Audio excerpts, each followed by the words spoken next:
বাংলাদেশের ইতিহাসের একজন সফল মহানায়ক শহীদ রাষ্ট্রপতি জিয়াউর রহমান এবং বাংলাদেশের ইতিহাসের একজন সফল রাষ্ট্রনায়ক দেশ নেত্রী বেগম খালেদা জিয়ার জ্যেষ্ঠ পুত্র জনাব তারেক রহমান।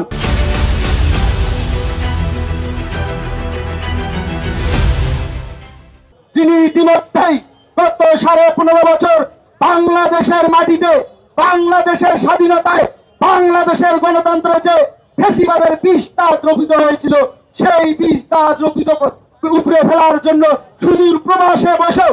একের পর এক বাংলাদেশ জাতীয়তাবাদী দল বিএনপি সহ এর অঙ্গ সহযোগী সংগঠন এবং সারা দেশে আপামর কৃষক শ্রমিক জনতাকে দিক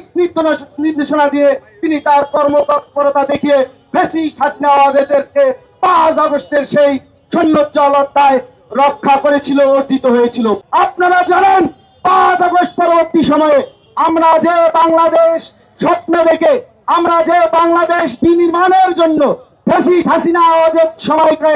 আমরা আমাদের জীবন যৌবন সব বিসর্জন দিয়ে যে জুলুম, হামলা, মামলা, নির্যাতন সহ্য করে আমরা একের পর এক ফ্যাসিবাদের বিষ তা উপরে ফেলেছি। আমরা 5 আগস্ট পরবর্তী সময়ে যে বাংলাদেশ স্বপ্ন দেখেছিলাম, সে বাংলাদেশ বিনির্মাণ করতে হলে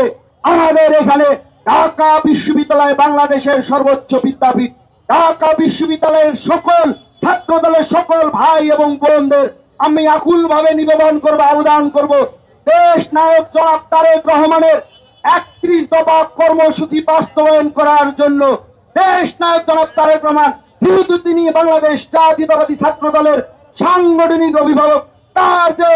পরিকল্পনা, তার যে কর্মপরিকল্পনা, তার যে দিক নির্দেশনা, আমরা তা অক্ষরে অক্ষরে পালন করে বাংলাদেশকে একটি বিশ্বের বুকে ন্যায়ের, সাম্যের এবং মানবিক মর্যাদা